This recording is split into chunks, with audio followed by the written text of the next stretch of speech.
নমস্কার বন্ধুরা, মাঘী পূর্ণিমার দিন কালীঘাটের স্কাইওয়াক ধরে আমরা কালীঘাটে পৌঁছে গিয়েছিলাম। হিন্দু শাস্ত্র অনুযায়ী পুরাণ বর্ণিত 51 সতীপীঠের অন্যতম।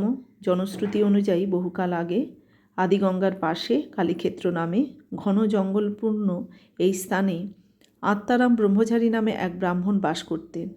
আদিগঙ্গার তীরে সান্ধ্য বন্দনাকালে হঠাৎ একদিন তিনি অলৌকিক আলোক দর্শন করেন। আলোর উৎস সন্ধানে এসে এই পুষ্করিণী থেকে মা কালীর মুখ ও পদাঙ্গুলির সদৃশ পাথরও খুঁজে পান। দেবীর স্বপ্নাদেশে তিনি জানতে পারেন উক্ত পাথর পুরাণ বর্ণিত সতী অঙ্গগুলোর মধ্যে অন্যতম। অতঃপর এই সতীস্থানে তিনি ভক্তিভরে দেবীর পূজার্চনা শুরু করেন। কালে কালে মন্দির প্রতিষ্ঠিত হয়, দিকে দিকে সতীপীঠের মাহাত্ম্য ছড়িয়ে পড়ে, গড়ে ওঠে মহাতীর্থ কালীঘাট। কেমন লাগলো বন্ধুরা, কমেন্ট করে জানাবেন।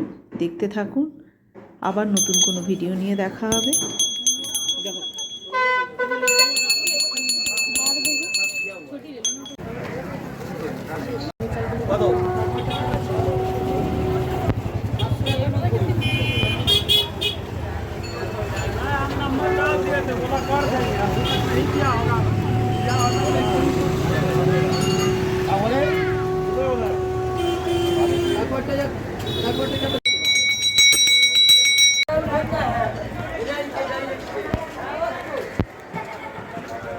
चल गया।